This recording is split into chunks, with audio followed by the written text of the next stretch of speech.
ሄዱት የተወሰነ 30-40 ደቂቃ አይፈጅም። በዚህ በተለመደው ቦታ ዝክሩ በሚዘከርበት እሺ ብርክ ና መብራንና መስክቱ በስመ አብ ወወልድ ወመንፈስ ቅዱስ ስትሉ ልብስም ስትለብሱ የትም ስትገቡ ጸሎት ስትጸልዩ መናፍቶቹ እዚህ ላይ ሆነው አማኑኤል አምላክ የለከ ኃይለ ክብር ወስብሐት ወዕዘዝ እስከላ ሰላም ሰላም ውድ እግዚአብሔር ቤተሰቦች እንደምን አላችሁ? እኔ ደህና ነኝ፣ እግዚአብሔር የተመሰገነ ይሁን። ይሄንን ቪዲዮ ከመጀመራችሁ በፊት ላይክ እና ሰብስክራይብ በማድረግ እንድትጀምሩት በእግዚአብሔር ስም ጠይቃችኋለሁ። ወደ ቪዲዮ እንለፍ። ቅድሚያ ለነሱን እንለቃለን። አባታችን እነሱን ይፈትሻሉ። አጋንንቱ ያለበት መንፈሱ ያለበት በሳቸው ይያዛል። ሌሎቹ ግን በዚህ ግራና ቀኝ አባቶቻችን ተሰልፈው እናንተን እያገለገሉ ነው ያሉ። ስለዚህ ህፃናቶች መናገር የማይችሉ መሄድ የማይችሉ በጣም የተቸገሩ አንደበታቸው የተዘጋን እነኚህን መምህራችን ክቡር ቀሲስ ሄኖክ ወልደማርያም እንዲህ እየፈተሹ መንፈሱን ይዛሉ። የሚሸኘውን ይሸኛሉ። ቀጠሮ የሚሰጠው ይሰጣል። በጸበሉም በቅባ ቅዱስም እየወጣ እያያችሁ ነውና ይሄንን እንድትረዱ ነው የምናሳስበው። አባታችንም ተማረው እንዳያቋርጡና ሌሎቹ እንዳይድኑ ምክንያት እንዳንሆን ይሄንን ነው ደግመን ደጋግመን የምንነግራቸው። በኋላ ልክ ጸበሉ ሲጀመር ሽንኩርቱ እንደመጣ ወጣቶች እህቶቻችን የቅዱስ ዑራኤል በረከት ነው ይዛችሁ የምትሄዱት። የተወሰነ 30-40 ደቂቃ አይፈጅም። በዚህ በተለመደው ቦታ ዝክሩ በሚዘከርበት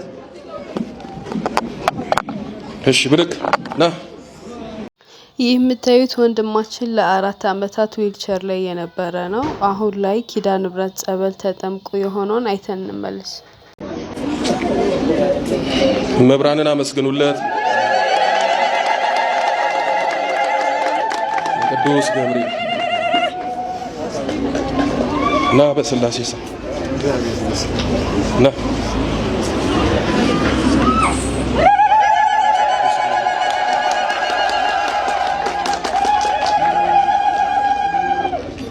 ስንት አመት ነው እዚህ ዊልቸር ላይ? እዚህ ዊልቸር ላይ 4 አመት። እንደዚህ ሄዳ አታውቅም? እንደዚህ እጄ አላውቅም። እንደዚህ እጄ አላውቅም። 4 አመት ነው የተቀመጥከው? 4 አመት ተቀምጫለሁ። ከየት ነው የመጣው? ከሳውዝ አፍሪካ የሰንጎማት መተት ነው መሰለኝ። እንደዚህ ጓደኞች ናቸው በምግብ ያበሉኝ። ያው ያንተ አሁን ያው ተገዘተ እንጂ አልጮህም፣ ግን አንሳው ሲባል በድግ አደረገ። እሺ አረግ እግዚአብሔር ይመስገን። ደስ አለህ? በጣም አባ እግዚአብሔር ይመስገን። በጣም መብራንን አመስግኑለት። አትድም ተብለ ዶክሜንት አለ? የሕክምና አለ። የሕክምና ዶክሜንት አለ? አለ። በሕክምናው ምንድን ነው ያሉት? በሕክምናው ነርቭ ነው ስፓና ኮድ። አትድንም ነው ያሉ? አትድንም ነው ያሉት። ያው እግዚአብሔር ብሎ ያው ቆሜ ያለው እግዚአብሔር ይመስገን። እግዚአብሔር የተመሰገነ ይሁን። ለ4 አመት ነው በዚህ ዊልቸር ላይ ሲሄድ የነበረው።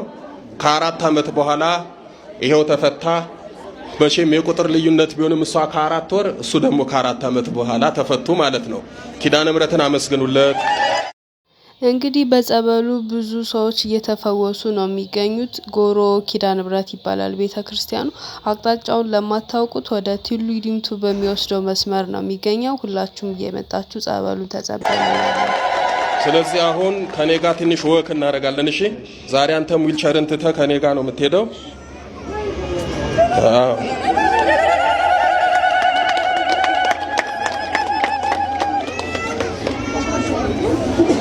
እግዚአብሔር ይመስገን ይሄንን ያሳየን ወላዲት አምላክ መብራን ክብር ምስጋና ይድረሳት።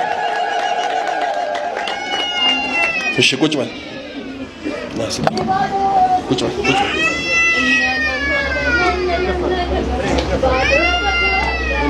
እልልላቸው እግዚአብሔርን አመስግኑላቸው።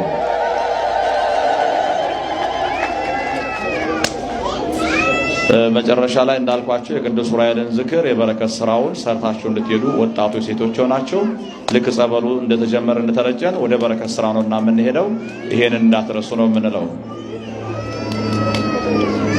ተናገሩ ድንቅ ስራውን መስክሩ፣ ተናገሩ ዘምሩ ድንቅ ስራውን መስክሩ፣ ታምሮ ለዓለም ንገሩ፣ ታምሮ ለዓለም ንገሩ፣ ታምሩን ለዓለም ንገሩ አመስግኑ ታምሩን ለዓለም ንገሩ ድንቅ ሥራውን መስክሩ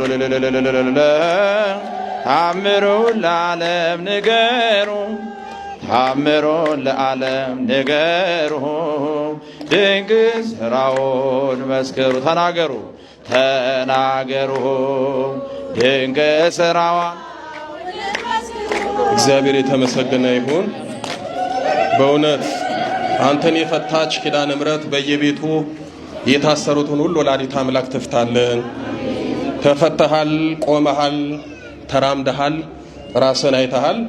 ከዚህ በኋላ ያለው በጣም ቀላል ነው። ወንድሜ ላንተ የተደረገልህ በረከት እጅግ በጣም ብዙ ነው። እንዲሁ በየቤታችሁ በብዙ በሽታ የሚሰቃዩ ወገኖቻችንም ቤታችን ትድረስ። ለ4 ዓመት ታስሮ በዊልቸር ላይ መቀመጥ በታምራት መነሳት። ለምሳሌ አንድ ሕፃን ልጅ ለመሄድ መለማመድ አለበት አይደል? ብድግ ብሎ ሄዳል። ሕፃን ልጅ እንደተወለደ ይድሃል። ለምን? ሰውነቱ መርታት መጠንከር አለበት። አሁን እሱ 4 ዓመት እዚህ ዊልቸር ላይ ተቀምጦ እንደ ሕፃን ልጅ ነው ሰውነቱ፣ ጅማቱ፣ ሰውነቱ ሁሉ አልጸናም። ያ እንግዲህ ቀላል ነገር ነው። ትልቁ ነገር እንኳን ከዚህ ዊልቸር ላይ ከ4 ዓመት ባለውለታ ጋር እንኳን ተላቀቅ፣ እንኳን ተንቀሳቀስክ፣ እንኳን ራስን አየ። አትድንም ተብለው ተስፋ አስቆርጠውት በዊልቸር አስቀምጠውት ነበር። ኪዳነ ምሕረት ይኸው ብድግ አድርገዋለች። እግዚአብሔር የተመሰገነ ይሁን።